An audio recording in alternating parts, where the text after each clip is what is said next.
Tumigil ka, huwag tumakbo.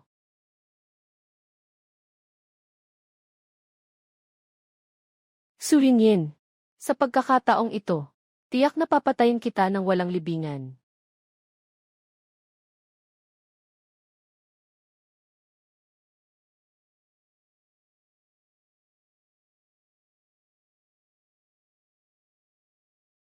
Nangangahas ka pang pumatay sa akin. Huwag kang mangarap. Su Yinyin. Sasabihin ko sa iyo. Ang prinsesa ng pamanang ari ng Huarang. Ako lang ang pwedeng maging. Alam ko na galit ka sa akin. Galit ka sa mga magulang na pinalitan ka. Galit ka sa akin bago ka umuwi sa bahay. Dahil sa mga mangukit na sumira sa katawan mo. Na nagdulot ng kabagsakan at masamang pangalan. Kiki Jin. Hindi ka dapat makaligtas ng ganito. Gusto kong makita. Sino ang hindi dapat makaligtas ng ganito? Sa kinalalagyan mo ngayon, hindi mo pwedeng sisihin ang iba. Kung may sisihin, yun ay ang pagiging inutil at walang silbi mo. Sisihin mo ang malas mong kapalaran. Kahit ang Prinsong Jing na nagligtas sa'yo noon. Namatay rin dahil sa'yo. Narinig ko na. Tungkol sa Prinsipe Jing. Tapat na tapat ka sa kanya. Ngayon, ipapadala na kita upang makipagkita sa kanya. Kahit pa mapadpad ako sa impyerno. Mula roon ay aakyat pa rin ako palabas. Hinding-hindi ko kayo palalagpasin. Sayang, hindi ko na kayang maghiganti para sa iyo. Biro lang, huwag mo siyang patayin. Ding Chengyong, hindi ito 13 taon na ang nakalipas. Na nagdungis sa aking kadalisayan. Yung lalaking iyon. Ito ang gabi bago bumalik sa Huanggufu. Ako ay muling nabuhay. Mabilis akong nagising. Maganda na rin na nagising ako. Noong nakaraang buhay, ang ina ni Kijin, si Lixiunyang, naglagay ng gamot sa sabaw. Nagdulot ng mga chismis. Itong si Ding Chengyong, pumunta pa sa bahay ng mga Hao. Halika, halika, halika, halika. Mga kaibigan, alam niyo ba kung sino siya? Sabihin ko sa inyo. Natulog ako sa panganay na dalaga ng bahay ng mga Hao. Ako na ngayon ay magiging manugang ng pamilya Yongping. Sa buhay na ito, hindi kayo makakapagtagumpay. Ikaw, babae. Gusto kong gumanti sa iyo.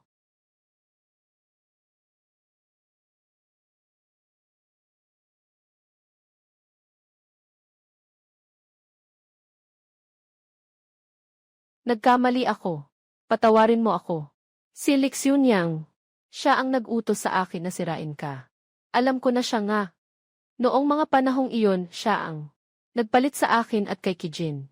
Para makapagbuhay si Kijin bilang isang dalagang mayaman. Ngayon, nalantad na ang aking pagkatao. Kaya't nais niyang sirain ang aking dangal. Napakabait ng puso ng isang ina. Sayang at ako'y muling isinilang. Hindi na magiging matagumpay ang kanyang balak. Dahil alam mo na. Maaari mo na akong patawarin, di ba? Patawarin ka. Sino ang mag-aalay? Para sa kaluluwa kong namatay ng walang kasalanan.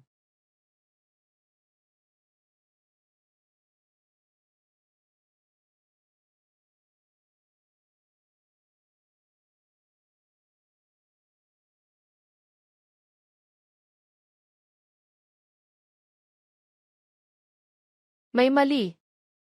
Itong maliit na masamang bata. Hindi man lang umiiyak o nagagalit. Tiyak may masama. Yin ah. Sisiw na ito kasalanan ng tatay. Hindi ko siya naalagaan.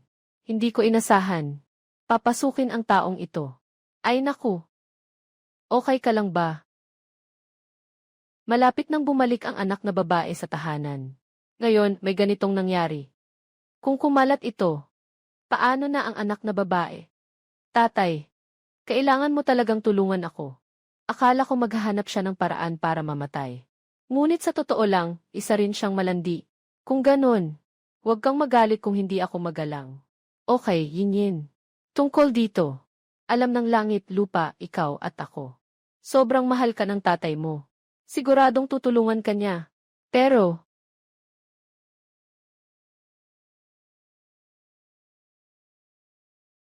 Kung kaya mong patayin ako, hindi ka rin mabubuhay. Dahil sa sobrang pagmamahalan nyo. Sa daan patungong hukay. Huwag kalimutang hintayin siya. Tignan ang oras. Yung mga tao na hinanap ni Lixuniang, na mahilig sa chismis ay malapit na dumating. Hintayin niyo akong mga kapatid, na makita yung patay na batang babae at si Ding Chengyong, na nakahiga sa isang kama. Tignan ko ang isa sa inyo, na nawala ng puri bago ikasal. Paano pa magiging anak ng mayamang pamilya, na humaharang sa daan ng anak ko? Nangangarap ka.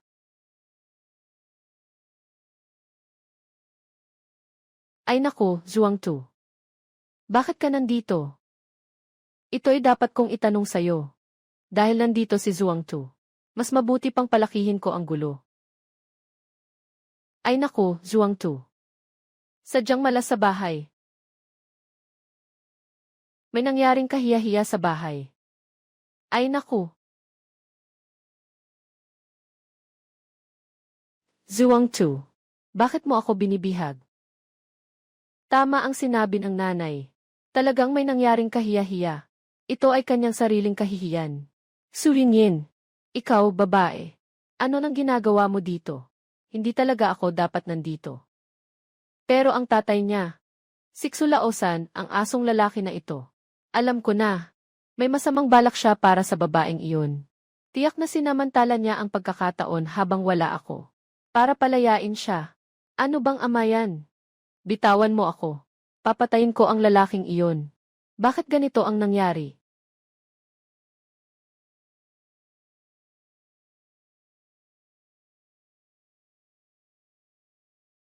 Bakit ganito? Lixuniang, ano pa ang gusto mong ipagtanggol? Siya ang gumawa nito. Inay, anong sinasabi mo? Siya ang tatay ko. Paano ko siya mapapatay? Tumahimik ka. Ikaw, maliit na buwisit. Sigurado ako ikaw yun. Ikaw ang nag-akit kay Ding Chengyong. At pinatay ang tatay mo. Inay, huwag mo na akong saktan. Wala akong nakita. Wala akong nakita. Yin, ikaw ay anak ng pamilyang Hao. Ano man ang kailangan, kami ang bahala para sa iyo. Sabihin mo, ano ba talaga?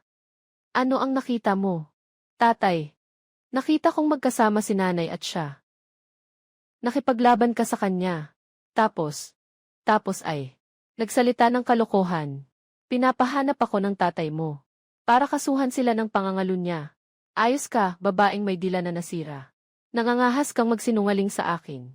Patayin kita, masamang puso. Inay, nagkamali ako. Hindi ko sasabihin. Magpapanggap na hindi ko alam. Sino ba ang hindi nakakakilala kay Yin dito sa bayan? Mapagpasensya at masipag. Sa araw-araw, hindi pa nga makapatay ng manok. Paano siya makakapatay? Tama nga. Siksuniang ay kilalang masungit. Sino sa buong baryo ang hindi nakakakilala sa'yo? Ikaw ang pinakamahirap kausap. Kung sasabihin mong inakit niya si Ding Chengyong, hindi ako naniniwala. Kayong dalawa, mga tsismosa. Ang aking pantalon.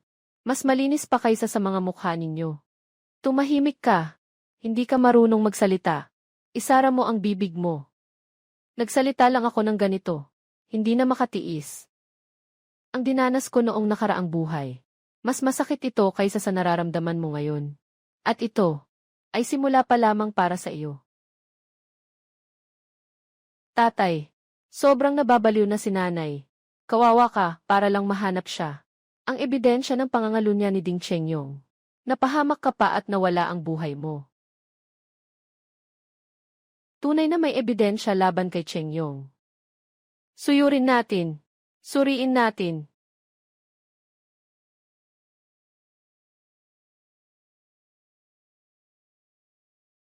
Tingnan natin. Ha! Hindi ba't yun ang maliit na damit ni Xunyang? Yung suot na pang-ibabaw na damit. Paano ito napunta dito? Sa yakap ni Chengyong ah. Ay naku, talaga. Ito ba ay hindi pangangalo niya? O ano? Talagang nakakasira ng reputasyon. Ang aking maliit na damit. Pinatahi ito ni Yin para sa akin. Ayos ka, Yin. Naglakas ka ng loob na akusahan ako. Papatayin kita, masamang babae. Isara mo ang bibig niya. Bilang isang may asawang babae, nakipag-ugnayan sa ibang lalaki, at nag-akusa pa ng isa, na bagong nagdadalaga, talagang nawalan ka na ng bait. Mga tiyuhin at mga kapatid, wala akong pakialam. Pero ang tatay ko, hindi dapat mamatay na may ganitong kalupitan. Ayon sa mga alituntunin ng Zhuangzi, pag nanakaw ng tao, ano ang dapat gawin? Ganitong mga kalaswaan. Dagdag pa ang 2 buhay. Pinagbintangan din niya ang panganay na anak na babae ng pamilya ng mga Marquis. Kailangan siyang ilubog sa baboy. Ilubog sa baboy, ilubog sa baboy.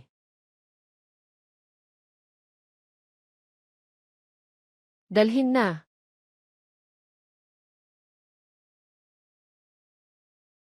Lakas. Nakalubog na si Lixunyang. Dumating na si Lola Hua mula sa tirahan ng Yongping Marquis. Naghihintay siya sa tabi ng pond sa may dulo ng baryo. Gandang Lola. Yung katawan mong pangit at walang silbi. Hahayaang magmayabang pa rin bilang prinsesa. Ngayon, babaliin namin ang mga binti mo. Para sa iyong leksyon.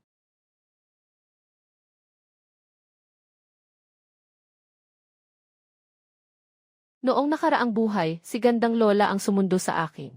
Sa harap ng lahat, hindi ko maitaas ang aking ulo dahil sa pangaral sa akin. Noong panahong iyon ako ay natakot sa nangyari kay Ding Chengyong. Talagang hindi ko kayang lumaban. Hindi lang ako pinagsasamantalahan at pinapabayaan. Hanggang sa huli, ang aking mga binti ay talagang nabali niya. Sa buhay na ito, sino mang gustong ipahamak ako, tiyak na mas mabilis kong ipapahamak siya.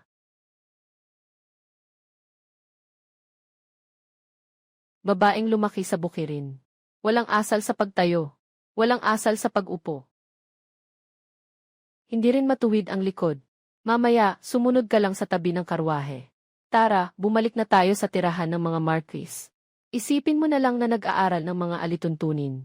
Nangangahas kang saktan ako. Ano bang hindi ko kayang gawin? Sinasabi mong ikaw ay mula sa puok ng mga marangal. Isang alipin na nangingibabaw sa kanyang Panginoon. Alam mo ba iyon? Sinasabi mong ikaw ay alipin ng puok ng mga marangal. Hindi ko alam. Akala mo ba ninuno ka ng isang maharlikang pamilya? Ang matandang alalay na ito ay ipinadala ng ginang. Para tingnan ang iyong asal. Mas dapat lang naparusahan. Ipinadala ka ng ginang ng Gu para turuan ako ng asal.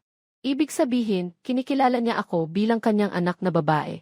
Ikaw ay lumalabag sa mga alituntunin. Huwag kang mag-ingay, aso. Itong batang ligaw. Ano ang sinabi mo sa 2 dalaga? Walang pagkakapareho. Huwag mo akong gawing. Mukhang namatay ang ina. Pumunta ako para maging dalaga. Hindi para maging iyong alipin. Ang karwaheng sinakyan mo ay marumi para sa akin. Ayusin mo ulit para sa akin. Ang galing ng iyong dila. Inakusahan ang sariling amain ng pangangalun niya. Pinahamak ang sariling inang amain sa lawa. Kung ang ganitong bagay ay makarating sa tahanan ng Marquis. Mahal na binibini.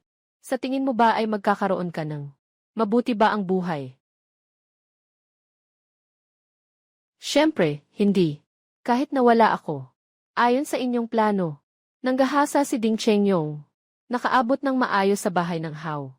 Sigurado akong ang inyong Miss Care. At ang aking kapatid sa ama. Ngunit ang puso ay naligaw. Ang kapatid na lalaki sa 2 milya ay may mga naisip na marami. Na mga paraan upang magpanggap at magkalat ng chismis tungkol sa akin, di ba? Paano mo nalaman? Sino ka ba talaga? Ang tanong na ito ay tinanong na ni Lixunyang. Baka gusto mong bumaba at tanungin siya. Hindi ko maintindihan. Ano ang sinasabi mo? Ngunit pinapayuhan ko ang ginang. Walang umaasa sa iyong pagbabalik sa tahanan. Nagsalita na ang 2 dalaga. Kung nais mo, maari kang manatili dito sa sirang bahay na ito. Wala siyang pakialam. Kung bawat buwan ay magpadala ng 200 pilak. Para masiguro ang iyong maayos na pamumuhay. Hanggat hindi ako namamatay. Nasa puso niya ako, si Kijin. Na isang tinik. Hayaan mo akong manatili sa nayon. Gusto lang niya. Tahimik na alisin mo ako. Tama ba ang sinasabi ko? Buhay na bulaklak. Bilang aso sa tabi ni Kijin. Dapat ay alam mo. Kung ano ang gusto ng amo. Patay na bata. Ganito ka talaga makipag-usap sa akin. Kung talagang gusto mong mangarap ng mga bagay na hindi sa iyo. na marangyang buhay. Ngayon, ipapadala kita sa kabilang buhay. Upang matapos ang problema.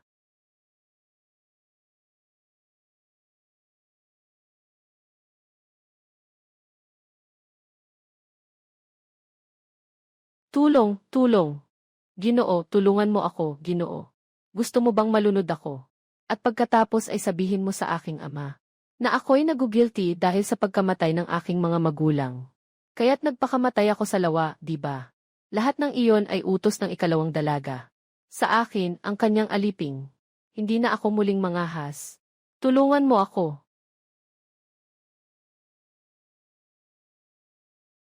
Naglalakas loob ka ba? Hindi ko alam. Alam ko lang. Kung sino ang gustong pumatay sa akin, siya ang papatayin ko.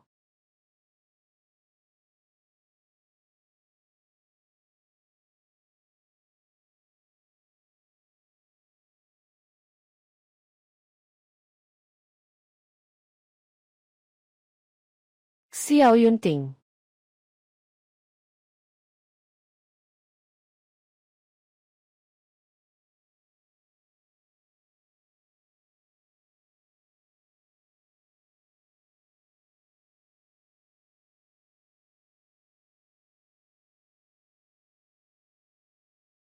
Huwag kang maingay.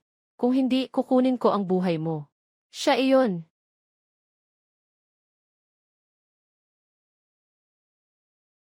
Sa ilalim ng batas ng Dazhu, ang pumatay ay dapat magbayad ng buhay. Katatapos ko lang makita. Ito ng aking sariling mga mata. Talaga. Sige, ipagbigay alam mo sa mga otoridad at hulihin mo ako. Ay, may nakita ka ba? Yung binatang nakasuot ng itim at ginto. Nandito lang po ako. Wala tayong nakitang anuman mula sa mga anak ng mayayaman. Boss, baka niloloko tayo niya. Tingnan mo ang suot niya. Parang mula siya sa kalapit na baryo. Karaniwang tao lang. Wala siyang ganitong lakas ng loob. Tara.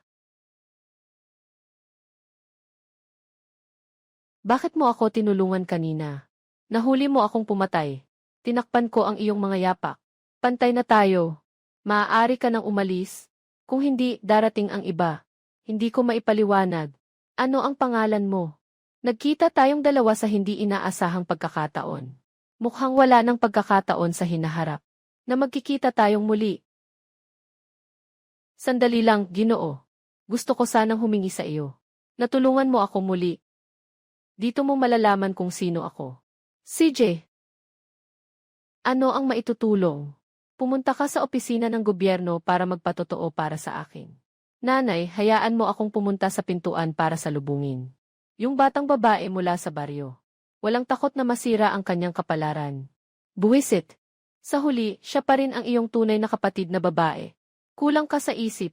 Yung probinsyang dalaga. Hindi siya ang kapatid kong babae. Pero ang kapatid kong babae ay isang perla sa Beijing. Musika, chess, sining at literatura. Isang dalagang may talento na natural. Ano ba siya? Dapat mo siyang itapon dyan. Sa isang barong-barong na lugar. Hayaan na lang silang magkasira-sira. Akala mo ba hindi ako nasasaktan? Sa kay Jinner, ginugol ko ang maraming panahon. Ibinuo ko ang buong puso ko. Pero yin. Sa huli, ikaw ang kanyang kamag-anak. Marami siyang naranasang hirap sa labas. Huwag nang magsalita ng ganyan. Muli sa hinaharap. Mas mabuti pang huwag siyang magdulot ng gulo.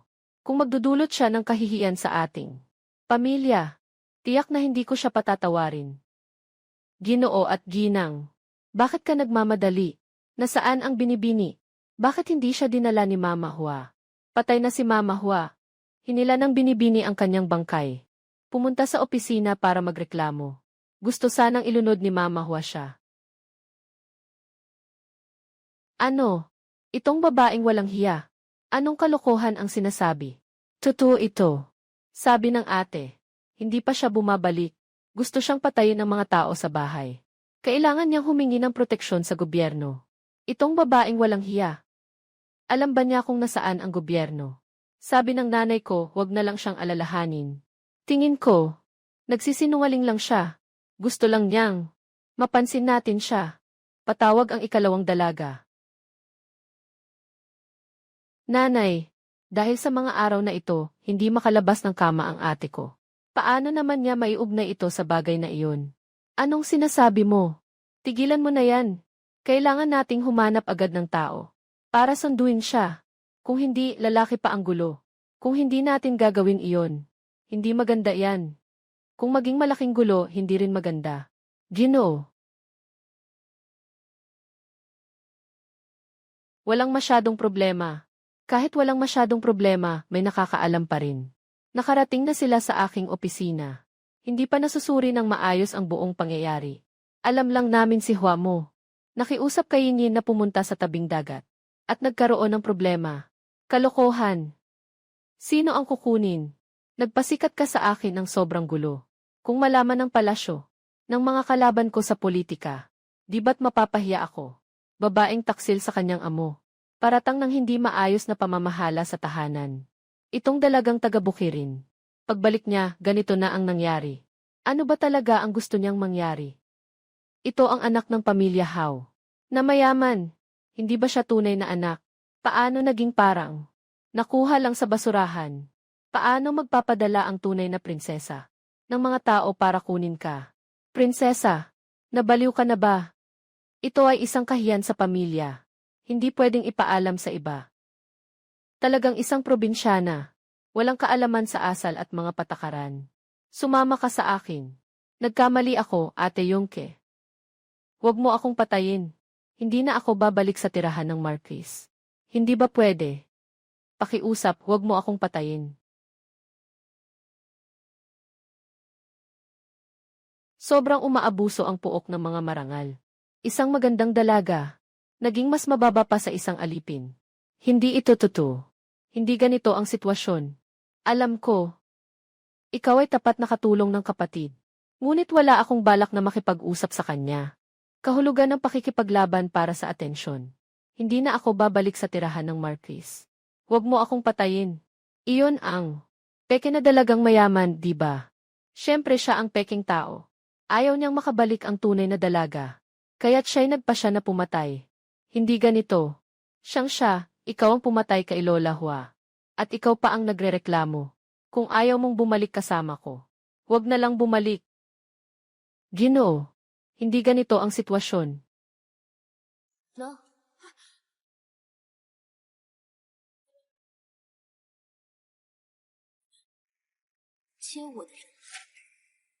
Ginoo, ikaw ba ang nagulat? Ginoo at binibini. Kahit na pinipigilan kami ng mga alipin, nagpasya kaming pumunta dito ng mag-isa. Kami rin ay walang magagawa. Bakit? Siguro hindi ka tinuruan ni Lola ng mga tamang asal para sa isang babae sa angkan. Pagpapangalagaan ng pangalan ng pamilya. Mas mahalaga kaysa lahat. Hindi mo ba alam? Hindi ko alam.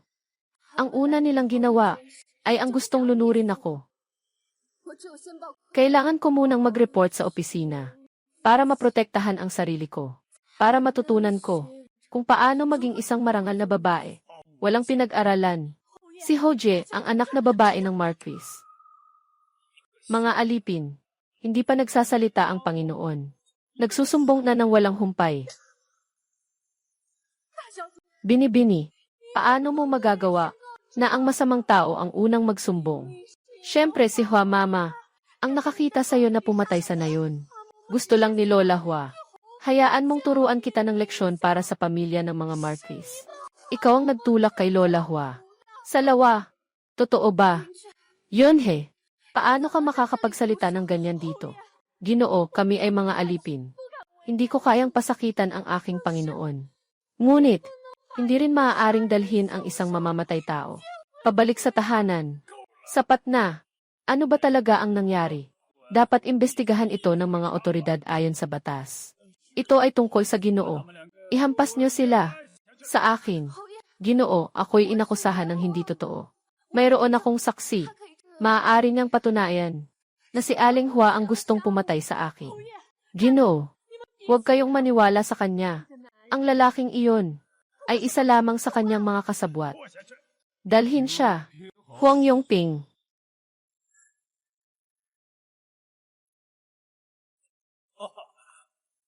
Bakit po kayo, Ginoong Prinsipe? Ang saksi na sinabi ni Gian Yin, ay ako, ang hari. Ginoong Prinsipe, bakit kami nakilala ng batang babae? May narinig akong balita tungkol sa akin. Isang prinsesa ang nawala sa bahay ni Marquis Yuanri. At siya ngayon. Ang swerte naman. Ngayon, ang prinsesa ay nakatulong pa sa akin. Sa totoo lang, ako mismo ang gumawa ng pagkakakilanlan para sa kanya. Ako'y nag-aalala at natatakot. Salamat, Ginoong Prinsipe. Sa katunayan, ito ay isang bagay na dapat ipagdiwang. Haring Yongping, huwag sanang dahil sa ilang mapanlikhang alipin. Masira ang pagkakasundo ng pamilya. Bumalik, mahal na prinsipe.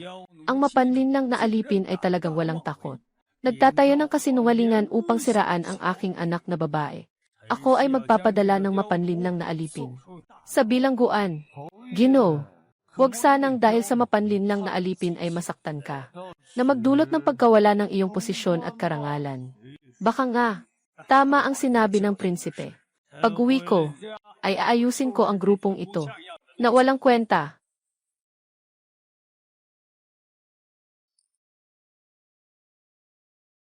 CJ, may mga mahalagang bagay pa akong dapat gawin. Hintayin ang salu-salo sa pagkilala. Bumalik na bisitahin. Aking sinasamahan ang kanyang kamahalan. May tao. Ihatid siya sa akin. Sa hilagang itim na minahan ng karbon.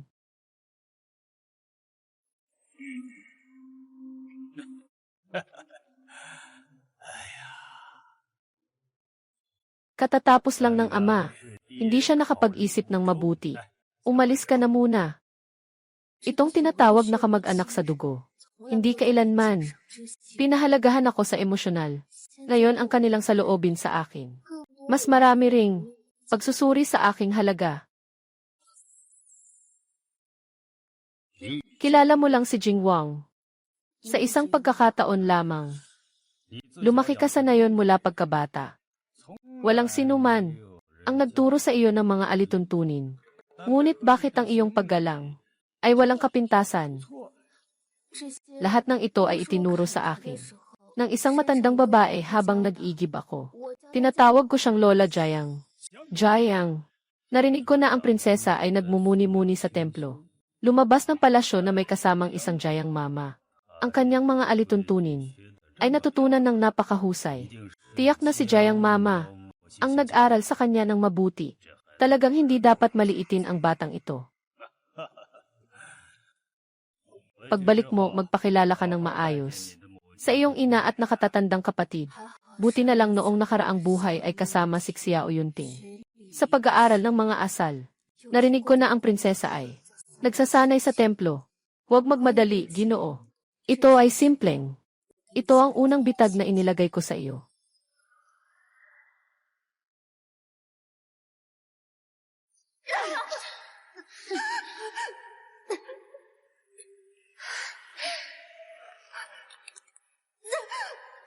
Hindi ka ba matigas ang dila? Ituloy mo lang. Simula pa lang ito. Parang impyerno ang mansyon ng Marquis. Ngunit sa buhay na ito, ako ay isang masamang espiritu na bumalik. Handa na ba kayong tumanggap? Ito na ba ang aking matinding galit?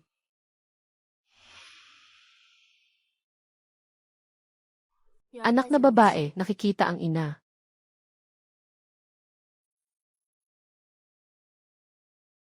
Hindi maganda ang pakiramdam ng kapatid mo. Nasa kwarto na siya upang magpahinga. Dahil nandito ka na sa tahanan.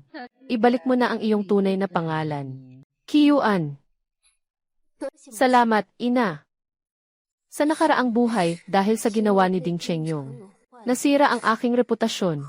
Kaya't kahit pangalan, ayaw na ibigay sa akin ng mga tao sa puok ng mga marangal. Pinalitan lang ang apelyido. Sa buhay na ito, kahit na mayroon na akong pangalan. Hindi lang iyon ang gusto ko. Talagang malas ako. Kakalabas lang namin sa bahay ni Marquis. Nagdulot na agad kami ng maraming gulo.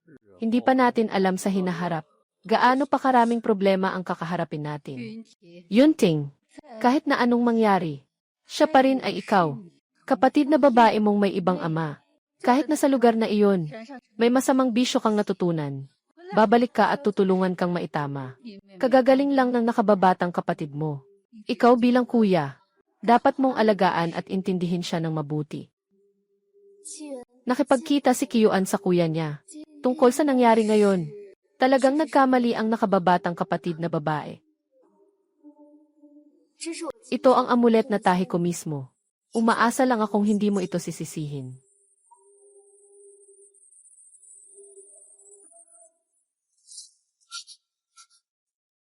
Si Kijin ang aking nakababatang kapatid na babae. Ano ka ba para sabihin yan? Sino ka para tawagin akong kapatid na lalaki? Sige na, Yunting. Panganay ng puok ng mga marangal. Sa hinaharap, dapat ay tawagin si Dentes. Pag-asa ng pamilya sa hinaharap. Sandalan ng mga kamag-anak sa hinaharap. Ikaw ay labis na mapaghimagsik at malupit. Walang katangian ng isang anak ng mayayamang pamilya. Wala ring pagmamalasakit ng isang nakatatandang kapatid. Dapat ikaw. Hindi ka dapat na maging aking kapatid na lalaki. Ikaw na walang hiya at walang pakundangang gago. Ngayon, aayusin talaga kita ng maayos.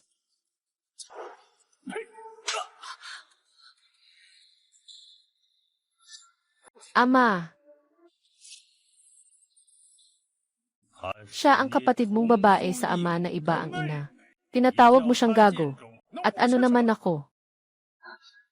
Ginoo, totoo ngang kasalanan ni Yunting.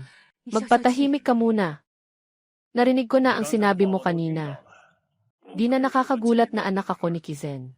Kahit na lumaki sa isang barong-barong na napaka-rough, isa pa rin siyang may malawak na pananaw. May dugo ng tapang, ha. Makinig kayong lahat ng mabuti. Ang dalaga ay talagang dalaga.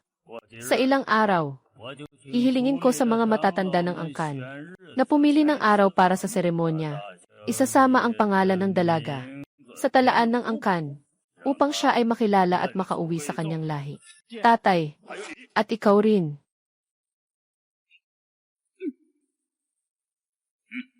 Tandaan mo na si Yin ay ang iyong nakababatang kapatid. Sa hinaharap, huwag mo nang sabihin sa akin na naririnig ko ang mga hindi magagandang salita mula sa iyong bibig.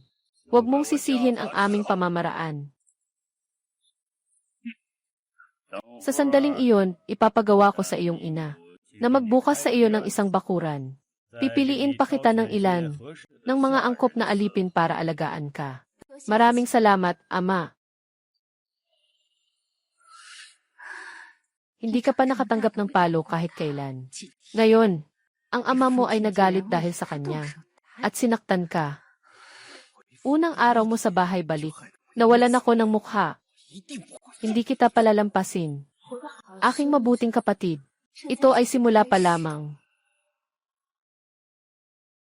Ang ama ko talaga, para sa babaeng iyon, sinaktan ang kapatid. Tama nga, ang tunay na dugo ay tunay na dugo. At ako, ay anak ng isang butcher. Ginoo, dumating na ang binata.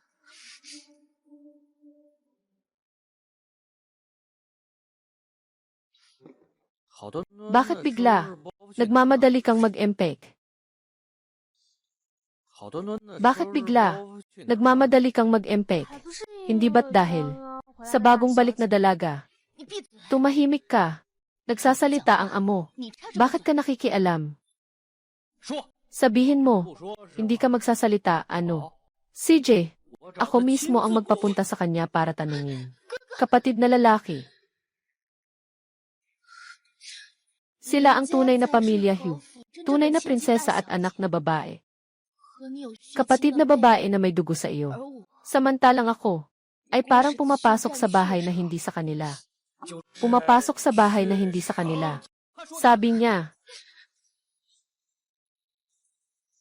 itong malas na bituin. Simula nang bumalik siya, ay pinagsasama-sama ang ating pamilya.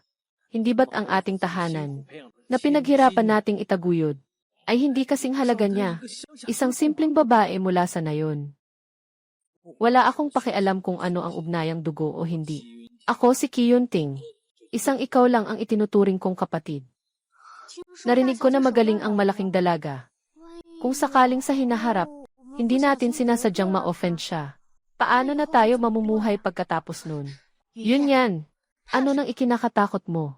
哥哥，会保护 Bubuhayin tayo ng kuya. Kuya, anong nangyari sa mukha mo? Wala iyon. Bukas, ang tatay ay maghahanda para sa kanya ng isang salo-salo.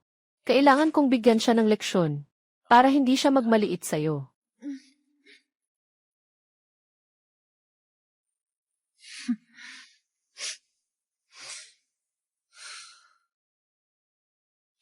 Sinasabi na ang kanyang ina ay nagsagawa ng mahika sa loob ng palasyo na pumatay sa kanyang ina. Ang unang anak ay pinatay ng amo. Kaya siya, siguradong marunong din siya ng kaunti. Yung babaeng katulong ay agad na magpapahiwatig sa malaki sa lalaking anak. Si Leaner ay sumama na kay Mama Zhang. Pumunta sa kwarto ng babaeng iyon. Bukas, tiyak na ipapaalam ko sa kanya kung gaano kakahusay, Ginoo. Ginoo, ang mga ito ay mga Ginoo. Sabihin mo sa akin na dalhin sila. Mga alipin na naglilingkod sa inyo. Sino ang tingin mo ay bagay sa iyo? Ay manatili sa iyong tabi upang maglingkod.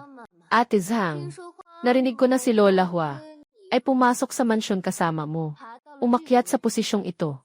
Sayang, nagkamali ng Panginoon. Sinasabi na mamatay na talaga. Mama, Nanay, ano sa tingin mo? Sino bang nagsabing hindi?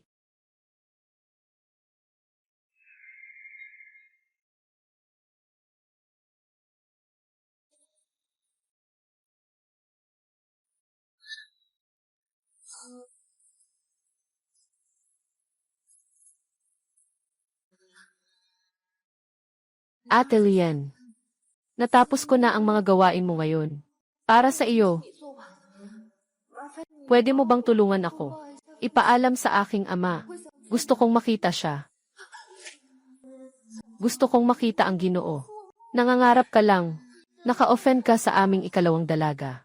Ibig sabihin, naka-offend ka sa amin. Lahat ng tao sa tahanan ng Ginoo. Huwag nang umasa na magkakaroon ka ng magandang buhay. Sige na. Ako rin naman ay anak ng malaking pamilya. Ikaw na isang anak ng mayayaman mula sa probinsya. Mas mababa pa sa mga katulong sa bahay. Akala mo naman ay napakahalaga mo. Magandang paningin ng anak ng mayaman. Ito si Leaner. Mabilis siyang kumilos. At maingat. Lahat sa bahay ay napakagaling sa kanya. Ang pag-iwan sa kanya ay tiyak na tama. Paalisin siya. Paalisin siya. Sinasabi ko lang, yung batang ito maputi at makinis ang balat. Mukhang hindi pa nakagawa ng mabibigat na gawain. Kailangan pa namin ayusin ang aming bakuran. Kailangan ng isang taong masipag. Ito si Quigo na ipinadala ni Wang Shai. Noong nakaraan, inilagay niya ang alahas ni Wang Shai sa aking kwarto at sinisi ako. Iyan ang kingking na ipinadala ng nakatatandang kapatid. Kasama si Leaner. Nilagyan nila ng gamot ang aking sabaw. Dahil dito, hindi ako nakapagpagaling. Malubha ang aking kondisyon. Malakas ang mga iyon. Hindi gaya ng paningin ni Mama Zhang. Palaging masama. Dahil siya ang aking personal na katulong. Hayaan mo akong pumili. Sa tingin ko, siya na lang. Ang pangalan niya ay Juan Bai. Dahil sa malubhang sakit ng ina. Kaya siya naibenta rito. Nasa isip niya. Nag-aalala siya para sa pamilya. Natatakot siyang hindi makakabuti sa dalaga. Dahil nag-aalala siya para sa ina. Kaya't magpadala ng kaunting pera. Para gamutin ang kanyang ina. Masasagot na rin ang kanyang pag-aalala. Tungkol sa ibang tao. Mananatili sa loob ng bakuran. Gagawa ng kaunting paglilinis. Tiyak na. Maayos na paglingkuran ang Ginoo. Walang ibang intensyon. Ito ay para sa nakatatandang dalaga.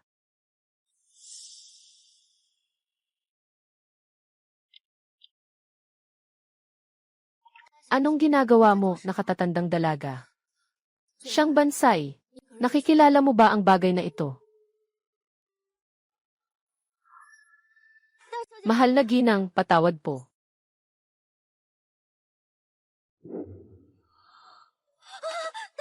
Mahal na ginang, patawad po. Kasalanan ng iyong alipin na hindi naging maingat. Nang dahil dito, pumasok ang ganitong masamang bagay. Dito sa lugar na ito. Ngunit nanunumpa ang iyong alipin. Walang kinalaman ang bagay na ito sa akin. Huwag magpanik. Wala akong duda sa iyo. Alam ko kung sino ang gumawa nito. Kaya't agad nating sabihin kay Ginoo. Para siya ang magdesisyon para sa dalaga. Kung talagang makakapagdesisyon siya. Bakit ako nandito? Hindi ako ang ama. Hindi ako kailanman nagbitiw ng anuman. Hindi ako ang ama. Mga bagay na nakuha mula sa iyong bakuran. Nahanap. Nagsisinungaling ka pa rin. Talagang lumaki ka sa isang baryo. Mababang uri ka. Paano nila nagawang gawin ito sa loob ng tahanan ng Marquis? Gamit ang ganitong maruming paraan. Tatay, narinig ko. Na kailangan itusok ang karayom ng sumpa. Sa taong nagbigay ng sumpa. Para maalis ito. Enye. Hawakan siya.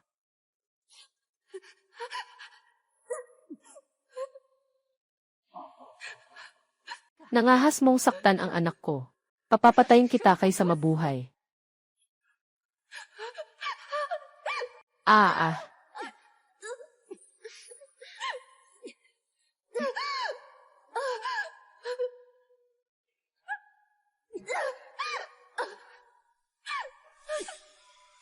Noong nakaraang buhay, sina Kijin at Kiyunting.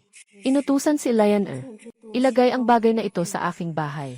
Nagpapakalat ng chismis na nasa husgado ako. Gumagamit ng masamang paraan para saktan ang tao. Ako ay pinatawan ng parusa ng pamilya. Nakailang buwan akong hindi bumangon. Sa pagkakataong ito, hindi ko papayagang maulit ang kasaysayan. Ginoo at Ginang, pakiusap, pumunta kayo sa harapang silid. Ang dapat mangyari ay nangyari na.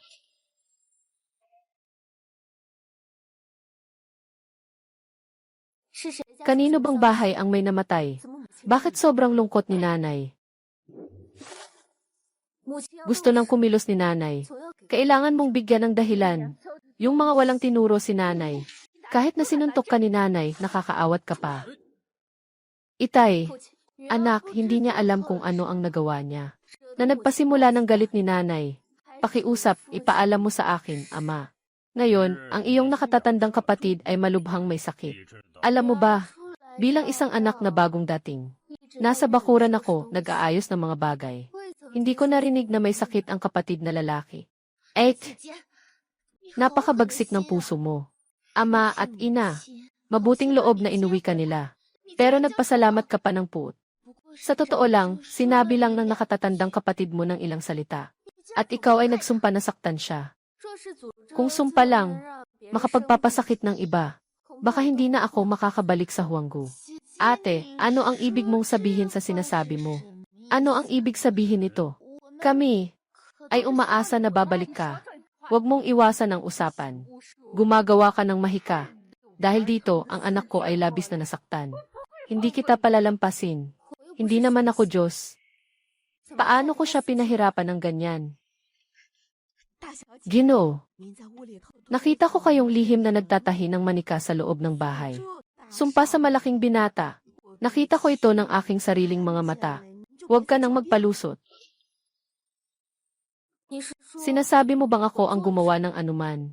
Sumpain si Kiyunting. Alam kong hindi kayo magkasundo ng panganay. May galit ka sa kanya. Ngunit sa kabila ng lahat, siya pa rin. Ay konektado sa iyo. Ang ginagawa mo ay talagang labis na nakakasakit sa puso ng Ginang Hao. Napakasama mong tao, mababang uri. Mayroon ka pang nais sabihin. Nakinig ang ama sa sinasabi ng mga alila. Nagpasya na siyang magpataw ng parusa. Anong halaga pa ng sinasabi ng anak na babae? Yung manika na sinasabi mo. Nasaan iyon? Nasa ilalim ng puno ng jujube sa bakura ng dalaga. Nakita kong siya mismo ang naglibing nito. Alam mo ba ang sinasabi mo?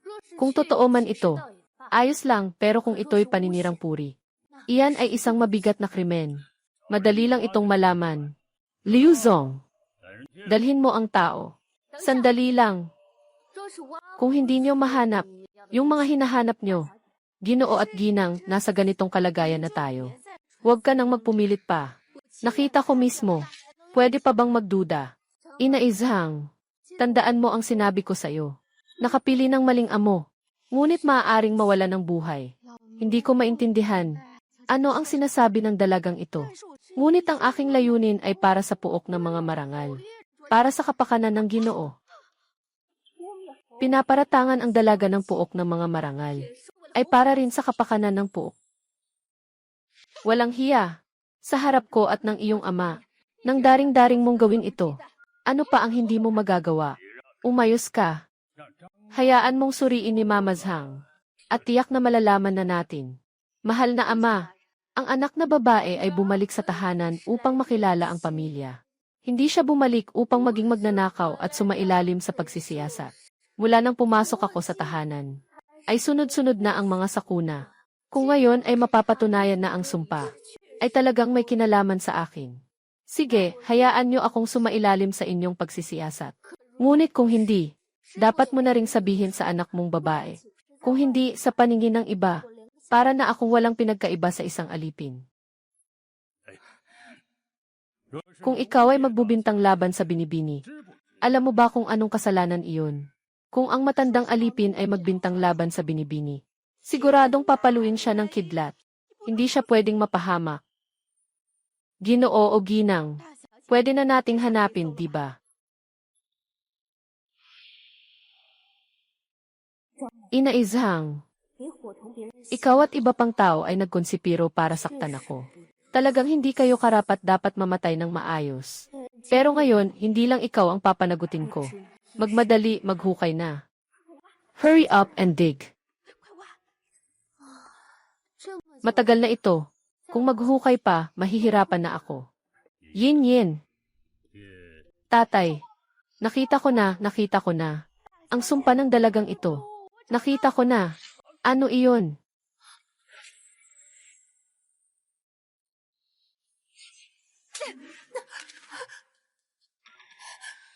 Ang batang ito ay punong-puno ng mga karayom na pilak. Hindi nakakapagtaka na masakit ang kapatid. Ate, ang tigas ng puso mo. Babae, sasabihin mo pang hindi ikaw. Si Tingko, hindi naman siya nagkamali ng ilang salita. Paano mo nagagawa ang ganito? Sobrang malupit at mapanlin lang. Impossible. Kiyuan, ano pa ang maipapaliwanag mo? Akala ko'y mahirap ka talagang pakisamahan. Ngunit hindi mo dapat. Ipinakita ang kamay mo sa iyong mga kapatid.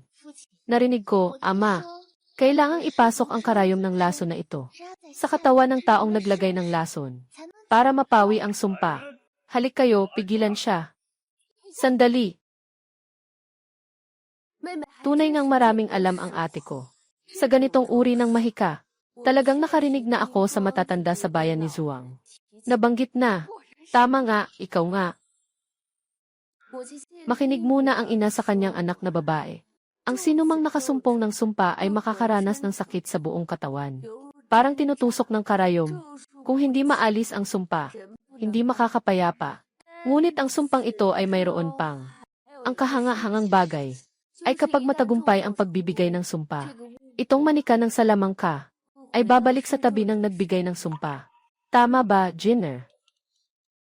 Tama, di ba? Ano bang balak ng babaeng ito? Anong kalokohan ang gusto niyang gawin? Ang batang ito ay nasa iyo ngayon. Nagmamatigas ka pa. Hindi ka naman ang nagbato ng sumpa. Bakit ganito ang malas ng batang mayaman? Paano ka napasama dito? Sa kapatid mong ganito. Si Tingin ay anak mo rin. Huwag kang maging bias dahil sa kapatid ko at ako. Pareho kaming anak ng ama. Mas dapat pang alamin ng ama ang katotohanan. Dapat mahuli ang tunay na salarin. Si Kiyuan, may punto siya. Bilang ulo ng pamilya, kung magpapaaktibo ako ng padalos-dalos, ano ang iisipin ng iba tungkol sa akin? Kakatapos mo lang sabihin na ang manika ng mahika ay babalik sa may gawa ng sumpa. Paano mangyayari iyon? Nahulog na sa bitag. Sa tingin ko, ito ay isang palabas lamang. Impossible. Lumayo ka. Hindi ako ang lumayo. Hindi ako. Nagsimula na ang magandang palabas. Ikaw pala iyon. Hindi ako. Talagang hindi ako. Ngayon, kasama ko lang. Ang ina. Paano ko maipapahamak ang nakatatandang kapatid? Ina, nga, imposible na si Jin'er. Lumaki siya kasama si Ting-er. Paano niya magagawa ang ganitong bagay? Siyempre, ito ay si Miss. Si Miss, tiyak na siya ang may gawa. May ginawa siyang masama. Inilaglag si Miss dalawa. Talaga namang nakakatuwa ka. Hindi naman ako Diyos. Hindi lamang na mahulaan ninyo. Nadarating kayo sa aking klinika para maghanap. Kundi maaga rin akong nakapag-isip ng mga paraan para ipasa ang sisi. Paghihiwalayin ang mga tao, dapat ay tanungin kita muli. Ano talaga ang nangyayari? Ano talaga ang nangyayari? Tingnan ninyo. Yun, gumagalaw na naman ang puppet. Mukhang may nagbabasakali. May iba pang tao dito. Sundan natin. Gusto kong makita. Sino ang naglalaro ng kaluluwa? Enye. Kamusta ka na, Ginoo? Ginoo, kailangan ko lang ng kaunting plano. Maaari ko na siyang gawing laruan. Sino ang gusto mong gawing laruan? Itay, narinig ko na si Kiyuan ang may kagagawa nito sa akin. Kung totoo man, dapat siyang paalisin. Talaga ba siya ang nagdulot sa iyo ng problema? O ikaw ang nagdulot sa kanya? Ano ang sinasabi mo? Hindi ko maintindihan. Hindi mo maintindihan, di ba? Tingnan mo ito, ano ito? Anong nangyayari? Bakit siya gumagalaw? Bakit siya gumagalaw? Sinasabi mo pang hindi mo alam. Dalhin mo sa akin ang tao. Bunso, tulungan mo ako. Gumagawa ako ayon sa utos mo. Mabilis, tulungan mo ako. Bunso. Itay. Mukhang ako ay masyadong napagbigyan ka. Na hindi mo alam ang tama at mali. Na gumawa ng ganitong kahiya-hiya. Ginoo, Ginoo. Siya ay ating anak. Yunting kahit na ikaw ay tanga. Ngunit wala ni isang isip ng masasamang gawain. Sabihin mo agad sa tatay mo. Sino ang nag-udyok sa'yo na gawin to? Sabihin mo na. Wala akong utos. Ayaw ko lang kay Kiyuan. Para siyang isang malas na bituin. Hindi na siya bumalik para parusahan ang mga magulang ng amang nag-alaga sa kanya. Bumalik na, namatay ang isang tao. Tatay, para ito sa ikabubuti ng pamilya natin. Bobo.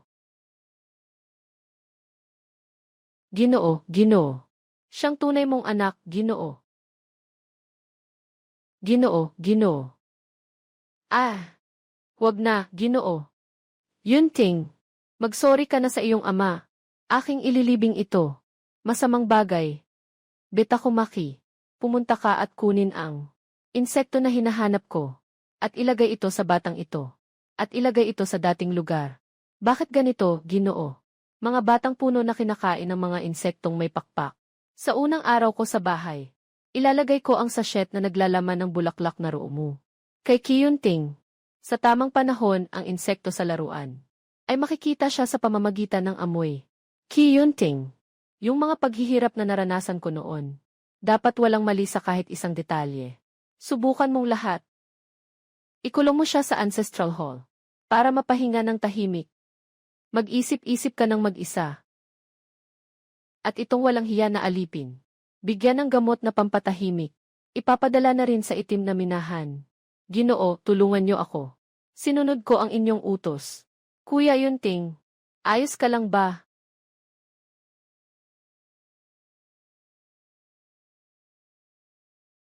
Huwag mag-alala. Ikaw na ang susunod. Ilang buwan ang nakalipas. Si Miss Jiao ay bumalik. Miss. May nangyaring masama kay Miss. Anong nangyari? Napakaabalang tao. Kakatapos lang i-anunsyo ng Ginoo na magkakaroon ng pagtitipon sa mga angkan sa susunod na araw. Magpapagawa tayo ng pagtanggap sa angkan. Para lang yun sa pagtanggap sa angkan. Bakit ka ba ganun ka-excited? Para sa pagtanggap sa angkan ng babae. Kapag nakalista na ang pangalan mo sa angkan, magiging seryoso na talaga. Na prinsesa ng Huanggu.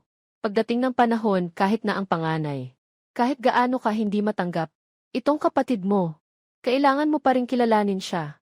Kung nasa lungga ng tigre, ang pagtanggap sa pamilya, ay parang pag-akit lang sa mabangis na tigre na nagdadala ng kamatayan. Tama, aking magandang kapatid na babae. Bakit ngayon? Wala man lang ingay. Nakita ko ang ikalawang dalaga. Kaninang umaga, nakasuot ng damit ng mga katulong. Pumunta sa templo. Ang pagkakaibigan nilang magkapatid. Mas malalim kumpara sa karaniwang magkapatid. Sa palagay ko, maglakad tayo sa dahon ng selaginela. Sama rin kami.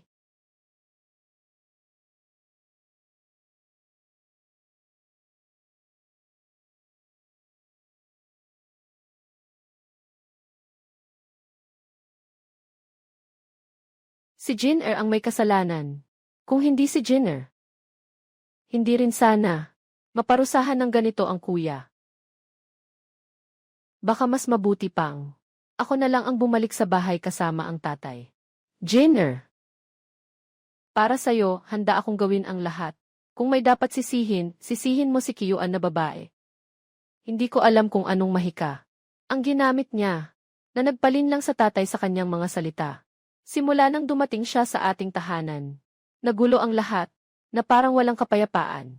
Siya ang dapat umalis sa tahanan. Ngunit, pero sa susunod na araw, magkakaroon ng salu-salo para sa pagkilala. Kapag nailista na ang pangalan sa talaan ng angkan, wala nang panahon para sa lahat. Maliban na lang kung may paraan, para ipahiya siya sa salu-salo, at masira ang kanyang reputasyon, para hindi na muling gustuhin ng ama na kilalanin siya. Jinner, hanap ka ng ilan. Nakatalina sa 3 kasunduan ang alipin. May paraan ako para sa kanya, na hindi na makapasok sa talaan ng pamilya.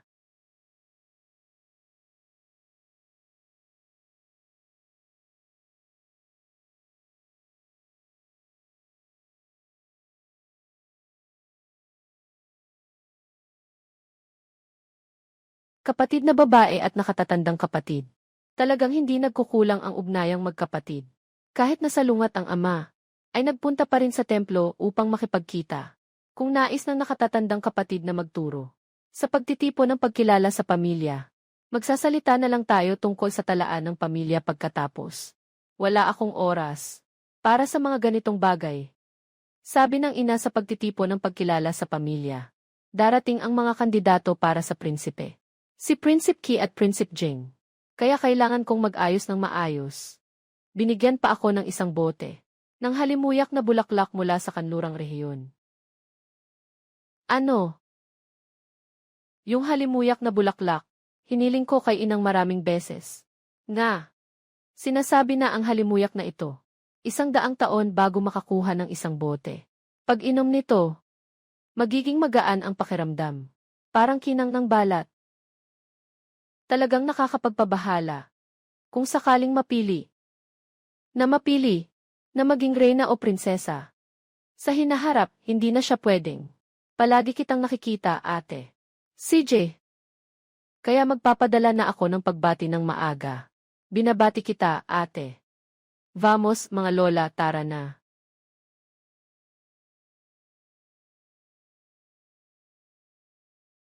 Huwag nang mangarap na maging reyna.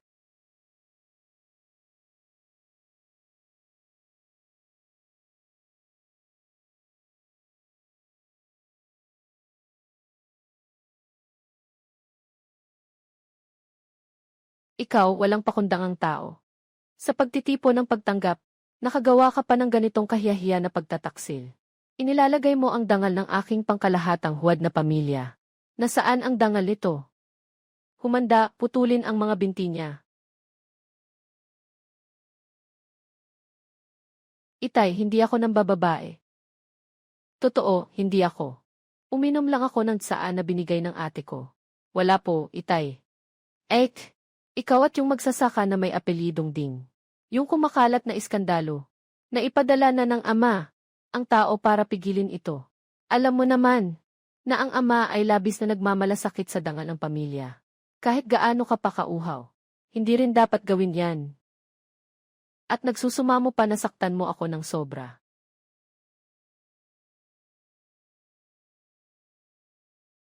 Iha, ang relasyon natin.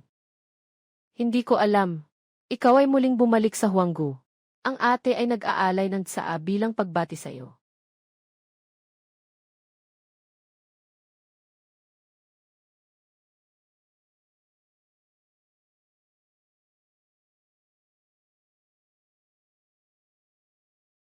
Magulang. Hindi mo pa naranasan ang ganitong sitwasyon. Mamaya, huwag masyadong magsalita. Huwag mong ikahiya ang iyong ama at ako. Ito ang tunay na kapatid na babae ni Yunting. Si Kiyuan, di ba? Ang ganda ng kanyang itsura. Kiyuan, ito ang iyong tiyahin. Ang kanyang anak na babae. Nagpakasal ka na sa iyong kuya. Ibig sabihin, magiging bayaw mo na siya. Magandang araw po kay tita. Magandang araw po sa tita. Pagpalain po kayo ng Diyos, tita. Talagang anak ng dragon at phoenix ang batang ito. Napakaresponsable niya. Maayos pa ang pag-ugali. Kitang-kita na sa hitsura na anak kayo. Prince Jing, dumating na.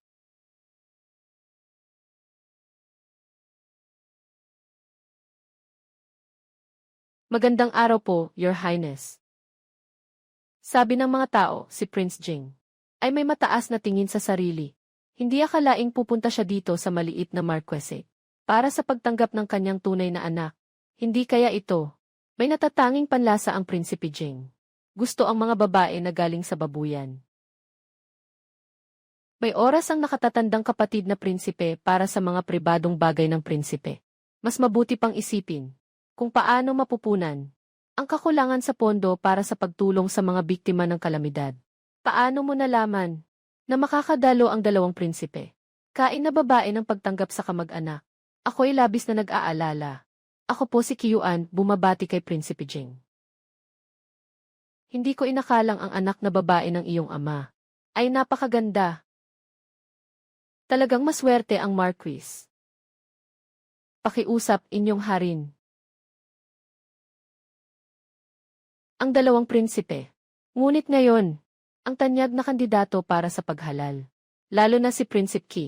Kakatapos lang ng kanyang pag-aayos sa sakuna sa Lucheng. Sa harap ng lahat ng mga opisyal, ay labis siyang pinuri ng emperador. Ang Prinsipe Jing sa karaniwan. Maliban sa pakikidigma, walang pakialam sa mga ugnayang tao at mundo. Bihira rin sa pribadong pagkakataon na makipag-ugnayan sa mga ministro. Sa tingin ko, ang posisyon ng tagapagmana ay para sa Prinsipe ng Qi. Sa tingin ko, mukhang gusto ng Prinsipe ng Qi ang dalagang ito, kung ang paghahari ng Yongping ay nakipag-ugnayan sa Prinsipe ng Qi. Tiyak na sila iakyat sa ruro. Lahat ng ito ni Kiyuan ay sa akin talaga. Huwag mong isipin na maaari mo itong agawin.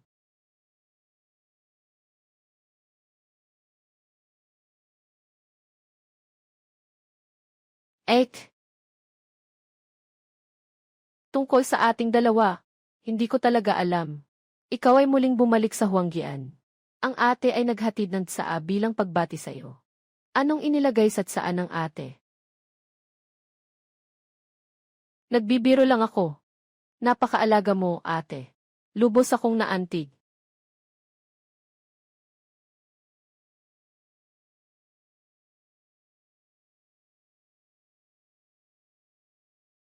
Ay naku. Marahil ay dahil sa mga paghahanda para sa pagtanggap ng kamag-anak kamakailan. Medyo nahihilo ako. Mas mabuti. Habang hindi pa nagsisimula ang seremonya, pupunta ako sa maliit na silid sa tabi. Magpapahinga muna. Ako na ang mag-aalaga kay ate.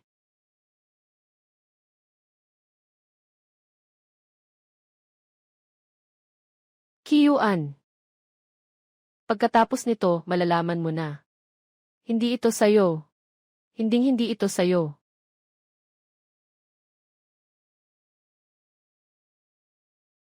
Jenner, ang bango mo ngayon. Kapatid, may mas marami pang panahon. Ngayon, unahin muna natin ang mahahalagang bagay. Nasaan na ang mga tauhan ko?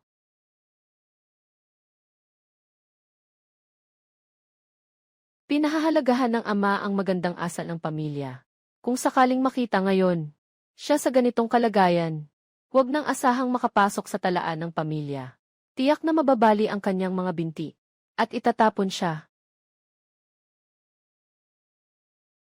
Ano nang nangyari? Maaaring sa salu-salo ngayon. Uminom ako ng marami. Kuya, tulungan mo ako. Dalhin mo ako sa katabing silid para magpahinga. Huwag mo akong hayaang mapahiya sa harap ng mga bisita. Kayong lahat, magpalitan kayo at maglaro ng dahan-dahan. Huwag niyo akong patayin sa laro. Salamat, Ginoo.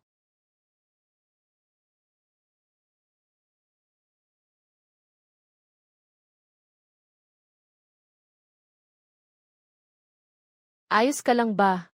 Bakit nandito ang mahal na prinsipe? Nadadaan lang. Alam mo ba, ang batas ng Dazu, buhay ang kapalit ng buhay. Ngunit sa pagkakataong ito, hinggil sa iyo parang kasabwat ka na rin. Maraming nagsasabi na lumaki ka sa baryo. Pero sa tingin ko, mas malawak ang pananaw at tapang mo kaysa sa maraming babae sa labas. Mas mataas ang antas. Kasi wala silang inakusahan ni Ganfo. Marahas na pang-iinsulto. Nangako ako, hindi na muling papasok sa impyerno. Ngayon, ang iyong nakatatandang kapatid, hindi nagtagumpay sa plano. At saktan ka pa. Sa totoo lang, sasabihin ko sa'yo, hindi siya magkakaroon ng pagkakataon. Tulad ng isang baliw katulad ko. Basta't bigyan mo lang ako ng pagkakataon. Hindi talaga. Magbibigay ng pagkakataon sa kalaban na makahinga. Kung walang problema ang iyong haring. Halika, samahan mo ako sa panonood ng palabas. Sa totoo lang, gusto kong sabihin. Maaari mo rin akong pagkatiwalaan. Malapit na magsimula ang seremonya. Pahanap ka sa dalaga. Nasaan siya?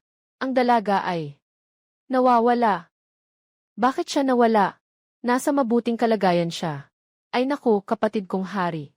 Bakit hindi ka makita? Matagal nang narinig ng aking hari na malalim ang pagkakaibigan ng dalawang ito. Hindi kaya may mahalaga silang gawain. Mga dalagang hindi pa kasal. Nalihim na nakikipagkita sa mga lalaki. Anong nangyari dito?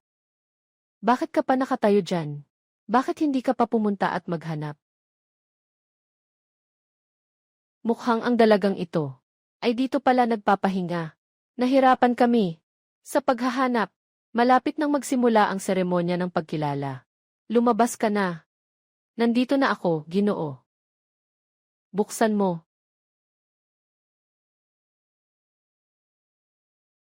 Juniper. Nasaan ang Ginoo? Walang Ginoo dito. Imposible yan. Sabi ng Ginoo nandito siya. Ito ang silid ng dalagang mayaman.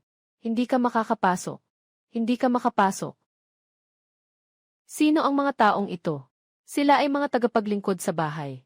Nagsasaya at nalasing. Wala ang dalaga dito.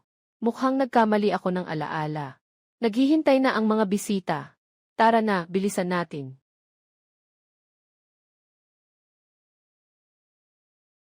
Ay, dahan-dahan ka. Masakit naman. Ang bango at lambot mo ngayon. Parang may naririnig akong tunog. Baka mayroong anumang bagay. Mga alipin na walang takot. Naghihintay ang mga nakatatanda sa angkan. Dapat na tayong bumalik. Sandali lang. Dahil nandyan ang mga bisita. Dapat tayong maging maingat. Dapat tayong maging mas mapanuri. Sa harap ng mga tao. Maliit na cute. Hilahin mo. Nga. Kasalukuyan ay wala ang dalagang ito. Kung sakaling may masamang balak na tao na nagkalat ng chismis na ang babaeng masama sa loob ng bahay ay siya. Sa hinaharap, mayroon pa bang ibang lalaking magpapakasal sa kanya? Ito, tama ang sabi ng prinsipe. Ngayon, kailangang parusahan ang taong nasa loob ng silid na ito. Hindi ka ba kasama? Ito ay tungkol sa katayuan ng aming pamilya at sa dangal ng mga kababaihan.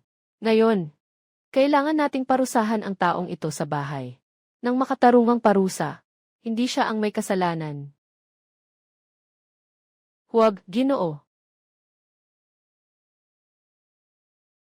Paano mo ito nagawa? Alam ko na ayaw niya. Nagamitin ko ang mga bagay na mas maganda kaysa sa kanya. Kaya, nagdagdag lang ako ng gamot sa mga bagay na pinakagusto niya na makapagpasigla sa mga hayop. May kaunting paraan. Talaga namang, lalo kitang hinahangaan. Haring Yongping, may kasunduan pa ang ating mga pamilya. Ang iyong anak ay sa ilalim ng liwanag ng araw. ay nagawa pang gumawa ng ganitong kahihiyan. At saka ay, kaysa sa sariling kapatid na babae, talagang bastos. Sa ginang, dito sa pagitan, tiyak na may hindi pagkakaintindihan. Natutulog na sa iisang kama. Anong hindi pagkakaintindihan? Ang bagay na ito, kailangan kong ipagbigay alam ito sa hari. Sa nangyari sa inyong pangunahing bahay, dapat kayong siraan ng tao. Magbitiw sa kasal, sige. Sino ba nang magmamalasakit? Tumahimik ka. Hindi ka pa ba nagsasawa sa kahihiyan? Ngayon sa bahay ng Marquis, may ilang bagay pang kailangan ayusin sa bahay. Kaya hindi ko na kayo mapapahintulutan. Mahal na ina, alam ng anak na nagkamali siya. Hindi naman nag-isip ang anak na akitin ang nakatatandang kapatid. Si Kiyuan, tiyak na si Kiyuan ang may gawa nito. Napakabuti ng tahanan sa iyo. Ganyan ka. Magbayad sa iyong ama at ina. Kahit na, ito ay kahiya-hiya. At nagtatangkang siraan ako. Anong karapatan mo? Bilang isang simpleng babae na makipag-usap dito. Tatay. Talagang mahal ko si Jinner. Nang malaman ko na hindi kami magkadugo, ang puso ko ay puno ng kaligayahan. Tay, tulungan mo kami. Lahat ay nababaliw. Siya ay iyong kapatid na babae. Hindi mo man lang inisip ang mukha ng pamilya Hao. Na sinisira mo ba? Tatay, nasa ganitong sitwasyon na tayo. Pakiusap, tulungan mo kami. Anak na Suwail. Tawagin ang tao. Ipatupad ang parusa. Hindi ko kailanman hahayaang masira ang 100 taong pundasyon ng pamilya sa mga kamay ninyong dalawa. Pakiusap, wag mo na akong saktan. Tatay. Wag mo na akong saktan, tatay. Ginoo. Sila ay naging ganito ngayon, dahil sa iyong pagpapabaya sa kanila. Kung nais mo pang makiusap ngayon, hindi na ako magdadalawang isip. Ipaalam mo na. Ang panganay na anak ay lumabag sa mga alituntunin ng pamilya. Parurusahan ang pagyuko sa dambana ng kalahating buwan. Sa loob ng 1 buwan, walang silbi ang tao. Tungkol kay Kijin. Sinisira ang reputasyon ng puok ng mga marangal. Kinuha ang pagkatao ng dalaga ng puok. Pinalayas mula sa tahanan. Pakiusap, wag po, itay. Isang salita pa. Dapat ka ring umalis sa angkan ng Ki. Tama. Tatay.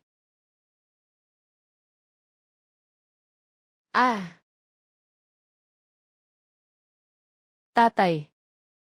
Nanay, alam ng anak na nagkamali siya. Pakiusap, wag niyo akong iwan. Alam ko talagang nagkamali ako. Wag nang sayangin ang oras. Sabi ng Ginoo, simula ngayon sa tahanang ito, wag kang mag-isip na makakapasok. Tungkol kay Ginoong Yunting, ikaw ay isang mababaw na babae. Wag mo nang isipin iyon. Bakit kayo ang may karapatan? Dahil sa sariling anak, iniwan niyo ako. Bakit nang bumalik si Kiyuan ni? Nakuha niya ang lahat ng sa akin. Hindi ito patas. Hindi patas.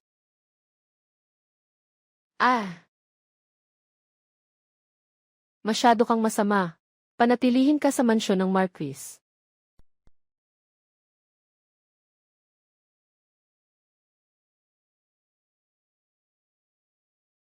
Tinanong kita. Tungkol dito. Ikaw ba ang may gawa nito? Alam mong naisip mo na ito noon pa. Para ipakita ako sa lahat na walang damit sa pagtanggap ng pamilya. At mula noon ay mapapahiya ako sa lahat. At pati ang ama ko ay dahil dito. Paalisin mo ako sa tahanan ng mga Hao. Paano mo nalaman? May mga mata ang langit na hindi papayag sa iyong masamang balak. Ang galit natin ay higit pa sa ito. Ngayon, isasama kita sa kanya. Gusto kong tanggalin ang iyong balat at ubusin ang iyong dugo para hindi ka na makabangon magpakailanman. Ngunit mas gusto kong makita kang ngayon na hindi makaligtas at hindi makamatay.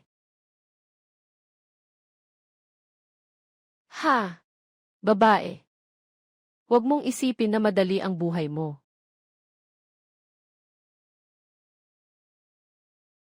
Mag-ingat. Ah,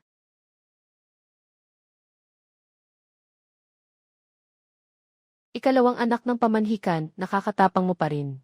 Ayaw mo na bang magpatuloy sa buhay mo? Ayos ka lang ba? Kiyuan. Talagang mali ang pagkakaintindi ko sa'yo. Kiyuan. Nakikipag-ugnayan ka pala kay Prinsipe Jing, ha? Kayo. Hintayin mo ako.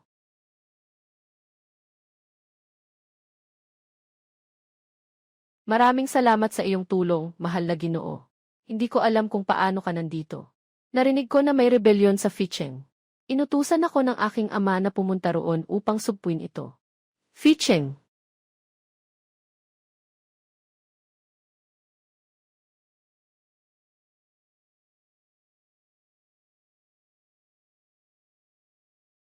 Ah,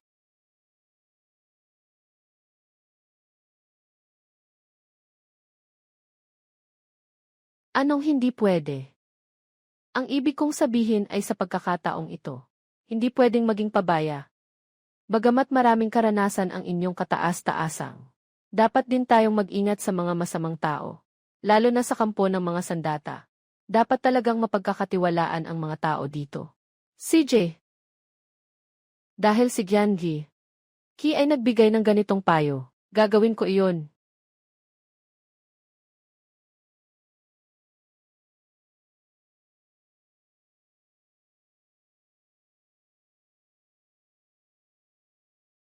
Sabihin mo, may mga espiya sa kampo ng Kiwang. Nagtatago sila.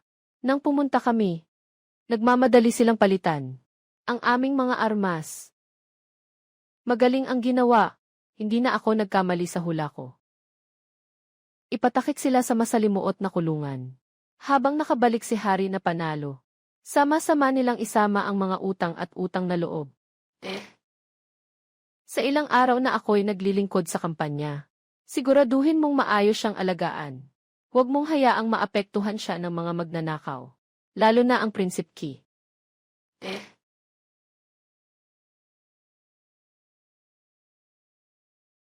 Si Jinner ay pinalayas mula sa mansyon ng Marquis. Bakit po ninyo ako pinapangalagaan, mahal na Ginoo? Hindi ko kailanman gusto na makita ang isang magandang babae na nalulungkot. Matagal ko nang narinig na ang ikalawang dalaga ng pamilya Ki ay napakamatalino. Magaling ka sa paghawak ng puso ng tao. Kaya kahit bumalik ang tunay mong anak na babae, patuloy ka pa rin nilang mamahalin. Kahit ikaw ay hindi nila dugo ang kaugnayan na inampon. Labis ang pagmamahal nila sa kanya. Ako ay dumating dito dahil sa paghanga. Sa katunayan, mayroon din akong kapatid na lalaki na kailangan kong sanayin ng kaunti. May mga bulong-bulungan na ang Prinsipe Jing ay hindi kumakain ng mga bagay mula sa mundo at lalong hindi malapit sa mga babae. Ngunit sa aking palagay, siya ay may espesyal na damdamin para sa iyong Kiyuan dahil gusto ng kanyang kamahalan. Nabigyan ng leksyon si Prinsipe Jing. Mas mabuti pang simulan sa aking hangal na kapatid na babae. Ngunit ang iyong kapatid na babae ay isang babae pa rin. Paano ko siya masasaktan? Narinig ko na, ang prinsesa ay mula pagkabata. Ipinadala sa kaaway na bansa bilang hostage. Lalo na ang sakit, lalo na nang mailigtas siya ni Haring Jing. Mas lalo siyang naging sobrang adik at umaasa sa kanya. Kapag nandyan siya, hindi na tayo matatakot na hanapin. Gamitin ang espada para pumatay. Ha ha ha. Ang tindi ng hitsura mo. Talagang nakakaakit sa akin ang anyo mo. Hihe. Kiyuan. Sa pagkakataong ito, dapat kitang sirain.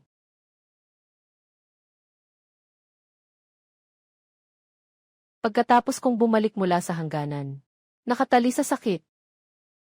Pagkatapos ay pumunta sa templo para magdasal. Sa pagitan ng mga prinsipe at prinsesa. Nagkikita kita. Kamakailan ay mas mabuti na ang katawan. Kaya't nais magdaos ng isang salu-salo para sa pamumulaklak ng plum. At makasama ang mga mahal sa buhay. Maraming salamat, prinsesa. Ikaw ay ang tahanan ng Marquis ng Yong'an. Ang nakalimutang anak na babae. Ako po si Kiyuan. Nagpapasalamat sa iyong huling prinsesa. Si Kijin ay pinalaya sa bahay. At niyaya pa rito. Malamang ang salo-salo na ito ay para lamang sa akin. Binibining Kay. Tunay ngang maganda ka talaga. Parang nyebeng bumaba mula sa langit. Ngayon ay may kasabay pang tugtog ng kwerdas. Iniisip ko kung si Miss Kay, kung maaari ba ninyong ibahagi sa lahat. Sa ilalim ng puno ng plum sa labas ng ospital. Sumayaw ng kaunti. Narinig ko na si Gianli. Kay ay lumaki sa tahanan ng mga butcher. Paano siya marunong sumayaw? Kababalik lang ni Miss Kay sa mansyon ng Marquis. Siguradong hindi pa siya natututo. Mas mabuti pang palitan na lang ang tao. Ano ka bang bagay? Na naglakas loob na labanan ako. Tawagin ang tao. Hilahin siya at putulin. Prinsesa, prinsesa. Nagmamalaki akong maghandog ng isang sayaw para sa inyo. Nagmamalaki akong nais kong ialay ang isang sayaw para sa prinsesa. Ha ha ha ha ha. Kiyuan, narito tayo sa tahanan ng prinsesa. Ipinapakita mo ang iyong mga walang kwentang galaw mula sa iyong mga lupain na hindi akma na nakakadiri sa paningin ng prinsesa. Sa oras na iyon, natatakot akong ang buong tahanan ng mga haw ay mahahatak sa iyo. Itong kapatid na babae, hindi ko alam kung anong pamilya siya. Kapag sinabi mo ito ay isang pagdududa. Sa pagpili ng prinsesa, tingin ba? Ikaw, tama ang sinabi niya. Ako ay palaging madaling pakisamahan. Ngunit kung hindi ka maganda ang performance, hindi rin kita palalampasin. Pumunta ka at magpalit ng damit sa sayaw.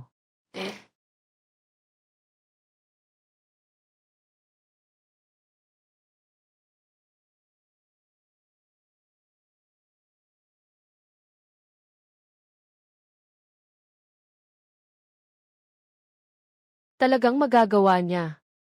Nga. Ito ang pinakamakabigla kong sayaw na napanood ko. Na sobrang makulay at kakaiba sa mundo. Bihira sa mundo ang ganitong kaganda. Itong babae.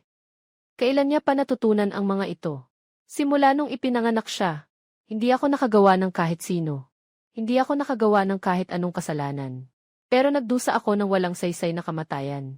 Sa buong mundo, hindi pa rin ito mapapayagan na isang inosenteng tulad ko ay mamatay. Dahil binigyan ako ng langit ng ikalawang buhay. Siguradong mamumuhay ako para sa sarili ko. Tunay ngang isang sayaw na nakahihikayat sa buong bayan. Ginoong Ki, talagang nakatago ang galing mo.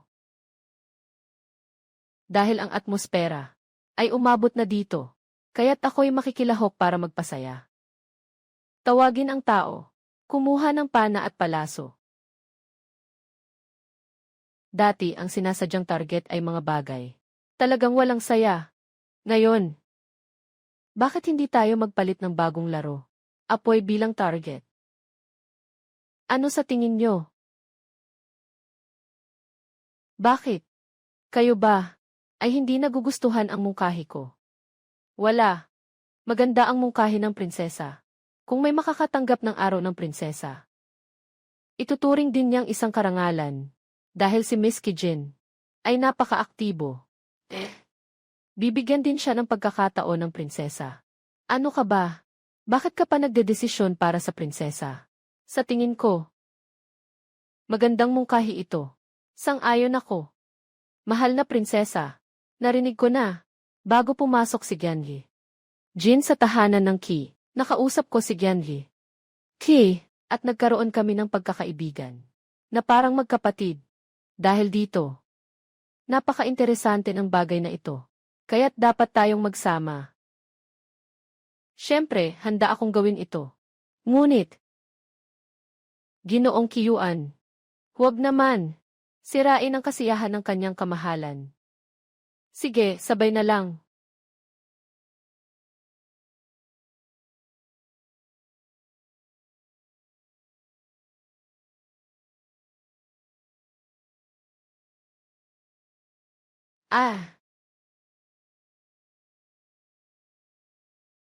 Pumunta ka na sa 3. Ginoong Ki, kailangan mong hawakan ng maayos. Huwag kang magkamali mamaya. Tinamaan ka na. Ay hindi maganda iyon. Sa pagkakataong ito, Walang darating na makakatulong sa akin.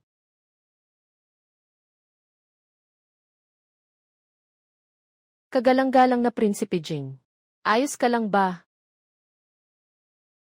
Prinsesa, bilang isang maharlika ng emperador, hindi ito angkop na makipagtalo sa anak ng prinsipe. Marahil ay hindi ito tama.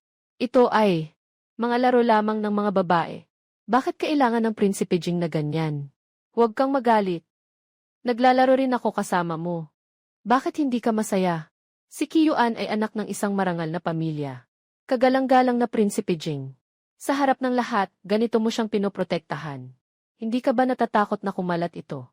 Hindi ba ito makakasira sa kanyang reputasyon? Sa pagkakataong ito, nagtagumpay ako at bumalik. Ang tanging hangarin ko ay pakasalan si Jianli. Ki bilang aking asawa. Kung ganon, walang masama sa pagprotekta ng aking asawa. Ano? Gusto mong pakasalan siya? Mukhang hindi pa rin naiintindihan ng lahat. Kaya't ulitin ko. Ako ay magpapakasal kay Kiyuan. Para kay Prinsesa Jing. Talagang gusto niya akong pakasalan. O baka naman para lang sa palabas. Ang pagpapakasal na ito, hindi pwedeng gawing laro.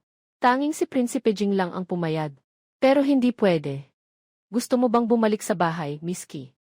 Humingi ng pahintulot mula sa mga kamag-anak sa palasyo. Sa huli, para ito sa buong pamilya ni Gihi. Maaaring ito'y biyaya o sumpa, hindi pa rin sigurado. Noong una, ang prinsesa ay mahilig kay Xiao Yunting. Kaya ginamit siya ni Gihi. Palaging pinapahirapan ako. Dahil mahal na mahal ni Jingwang ako. Siyempre, nais ko. Tungkol naman sa mansyon ng Marquis. Naniniwala akong hindi rin sila haharang sa akin sa paghahanap ng kaligayahan. Hindi pwede. Hindi ako sumasang-ayon. Pinayagan ko na. Mabuhay ang aming emperador, mabuhay, mabuhay, mabuhay. Magpahinga ka na. Bakit ka nandito? E di ikaw ang iyong kababayan na prinsipe. Matapos manalo sa laban. Matapos magbihis para sa Ningxing. Hindi pa ako nakapag-report sa akin. Mag-report ka na. Pero narinig ko na may nangyayari sa'yo. Nagmadaling pumunta dito. Ah, siya pala ang minamahal niya. Ako po ay anak ni Marquis Yongping. Si Kiyuan po ay nagpaalam sa hari. Walang pagmamataas, walang pag-aatubili. Kahanga-hanga ang tapang niya. Gaya ng sinabi ni Yunting. Magandang batang babae siya. Kumusta? Paano mo masasabing ikaw ay mula sa Yunting? Dahil nga nakatagpo na si Yunting ng magandang tao. Bakit ka pa rin nakikisali? Si Kiyuan. Lumaki mula pagkabata sa bahay ng mga mang-uha. Pagkatapos siyang tanggapin sa haring tahanan. Lagi siyang nagdudulot ng gulo. Kung siya ay mag-aasawa kay Prinsipe Jing. Isa na rin siyang tao ng aming kaharian. Siyempre, kailangan kong subukin siya. Upang hindi siya makapahiyang sa aming royal na dignidad. Yunting, ano sa tingin mo? Tungkol sa kanyang pagkatao.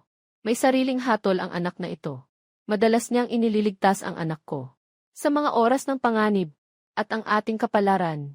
Hindi lang sa isang buhay na ito. Nangyayari bang siya rin ay muling isinilang?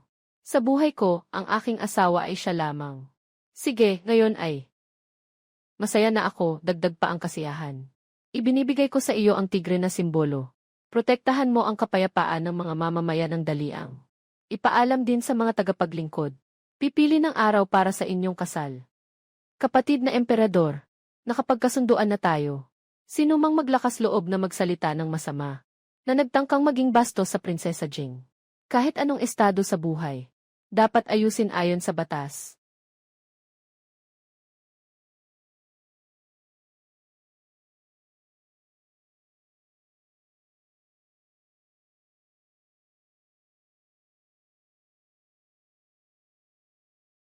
Bakit hindi ka pakasal? Gusto mo nang patayin ang iyong asawa. Huwag kalimutan. Itong mga galaw ay itinuro ko sa iyo. Ikaw rin ay muling isinilang. Noong nakaraang buhay, pinagtakpan ako ng Prinsipe Qi sa pakikipagsabwatan. Sa aking araw ng tagumpay, ang aking 100,000 hukbo ay papatay sa daan ng Chang'an. At ikaw pa ang nadamay. Na napasama. Hindi ko kailanman malilimutan ang paghamak na ito. at hindi ko dapat kalimutan. Huwag mong sabihin iyon. Kung hindi ka nagligtas sa akin sa nakaraang buhay, baka matagal na akong namatay sa libingan ng mga bangkay. Tinulungan mo akong magpagaling, at tinuruan mo ako kung paano protektahan ang sarili ko. Tiyak na babayaran ko ang kabutihang ito. Alam ko na ang pag-aalok ng kasal kanina ay pansamantalang solusyon lamang. Sisikapin kong makipagtulungan ang buong lakas. Bakit? Akala mo ba nag-aarte ako? Ikaw ang nag-arte. Ikaw na walang silbi. Kailangan pang magpumilit na gumanap sa dula na ito. Para sa babaeng iyon, na ipakita ang kanyang galing sa harap ko. Mahal na prinsipe, pakiusap. Hindi ko rin alam. Yung babae, bakit nakipag-ugnayan kay Prinsipe Jing? Babae. Ay.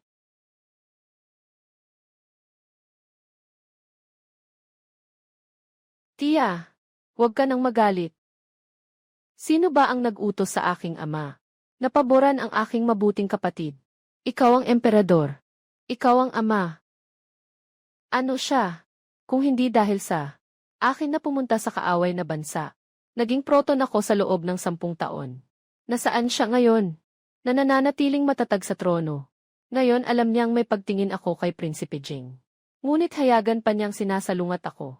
Sa tingin ko, ang emperador na ito, hindi na siya magtatagal. Kung ako ang aking ama, ang emperador, makatutulong ang tiyahin sa akin. Kaya tiyak na kailangan ng hangin ang hangin.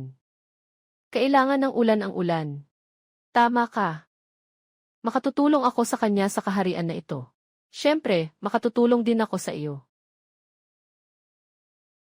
Kung makatutulong ito sa akin na makuha ang trono. Tiyak na, personal na dinala si Xiao Yunting sa iyong higaan. Ngunit, ngayon ang makakapag-utos sa mga sundalo ay ang tigre na simbolo na nasa kanyang kamay. Hindi ito madaling gawin, kaya't kunin ang tigre na simbolo. Pabalik.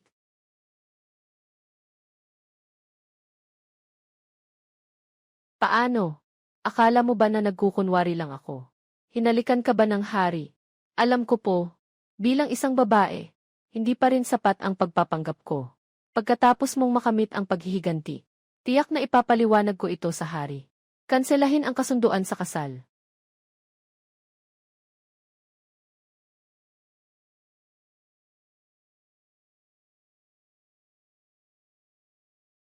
Siguradong hindi pa sapat ang ginawa ng aking hari.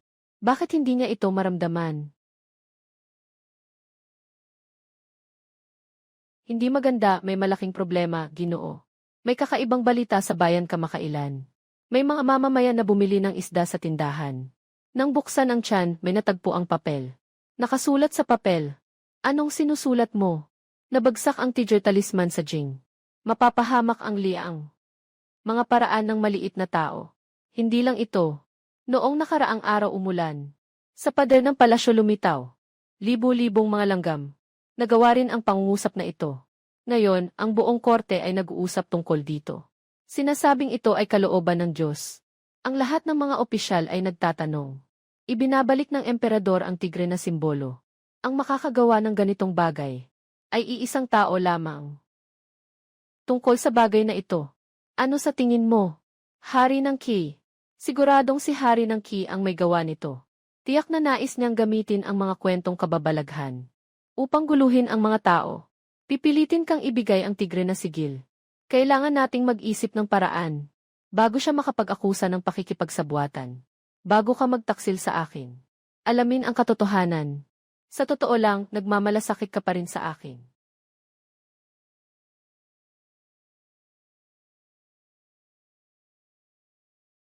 Mahal na Ginoo.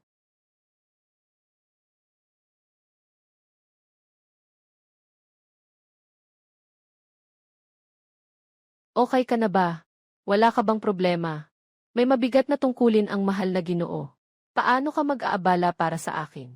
Kung ang espada na iyon ngayon ay bahagyang lumiko pa, lahat ng pagsisikap natin ay mauwi sa wala.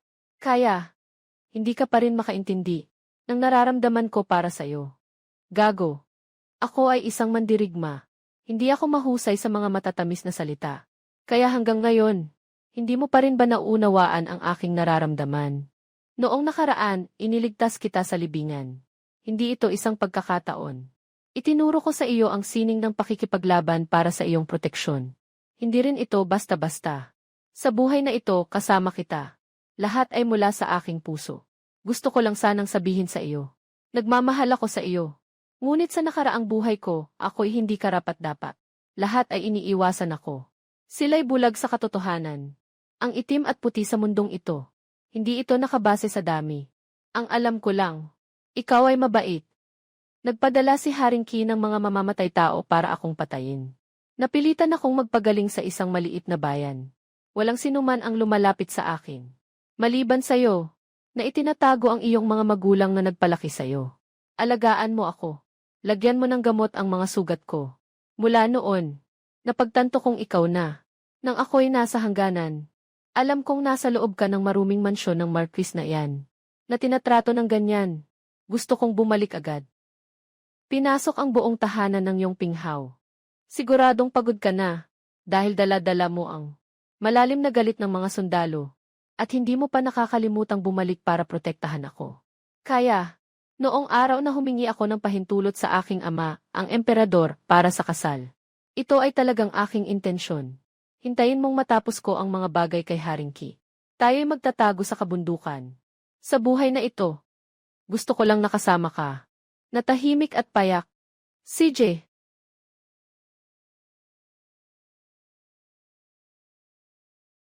Mahal na Ginoo, may ulat mula sa espiya. Sinasabing malapit ang ugnayan ng Prinsipe Ki at ng Prinsesang Maharlika. Kamakailan lang, prinsesa. Ngunit wala namang masama dito. Ama ng prinsesa. Nakita na rin ang dalawa. Naku, tiyak na nag-uusap silang dalawa laban sa aking ama. Layunin, bago ikasal. Patunayan ang kasalanan mong pakikipagsabuatan. Magpagaling ka ng maayos. Aalis na ako sa bahay ng Huwarang upang hanapin siya. Mag-ingat ka lagi. Sumunod ka sa prinsesa. Huwag mong hayaang magkamali siya kahit kaunti.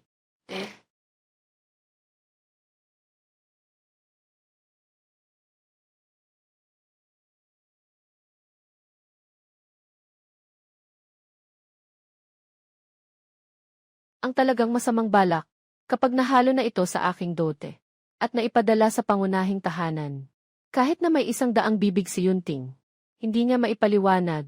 Sayang, sa pagkakataong ito. Mali ang inyong kalkulasyon.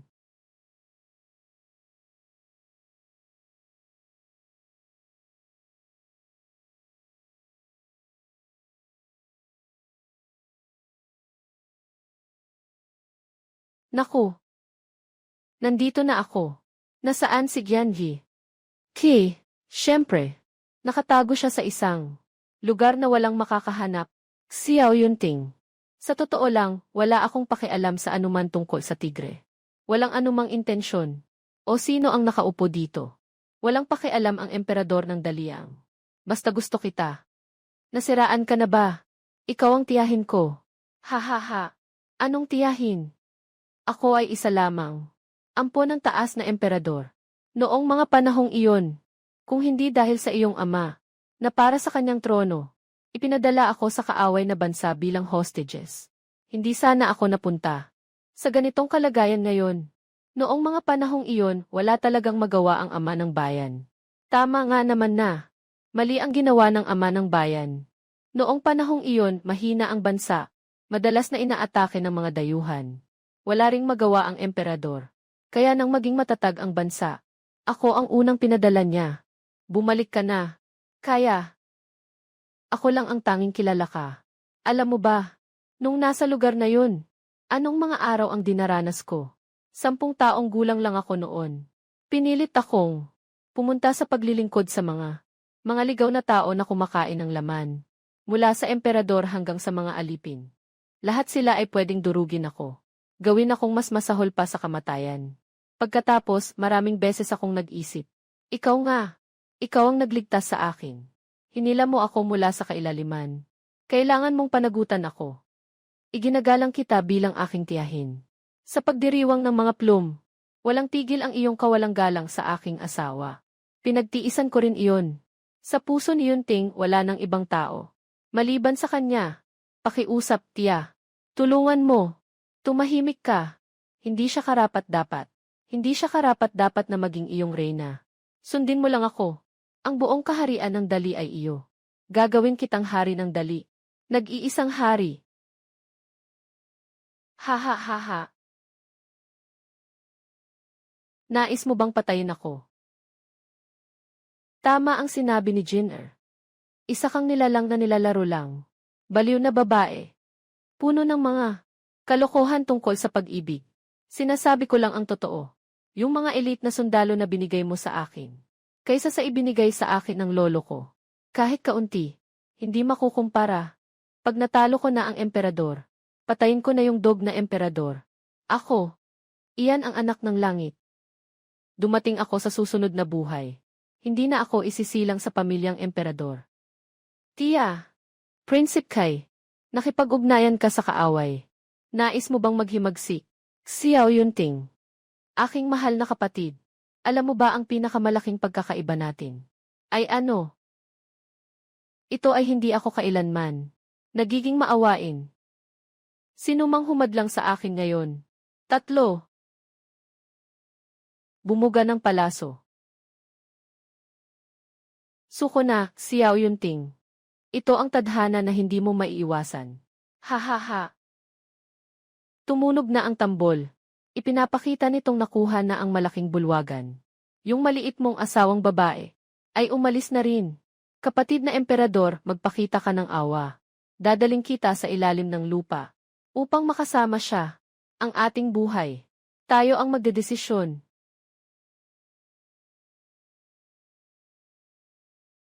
Kiyuan. Hindi ka pala namatay. Hindi lang ako namatay, kundi nakipagsabuatan ako sa kaaway. Nagtutulungan kasama ang pamanang general. Mga ebidensya na nagkakalat ng kasalanan kay Haring Jing. Ipinaabot na sa hari.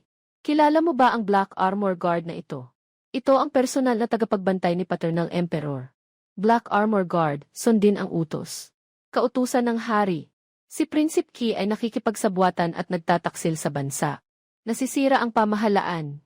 Ang puso niya ay labag sa batas. Ako, labing-labis ang aking pagdurusa. Lahat ng mga mandirigma ay buong puwersang huli. Upang ituwid ang batas ng bansa, dapat siyang patayin sa lugar. Hindi ko makuha ang trono na ito. Huwag ninyong asahan. Sugod.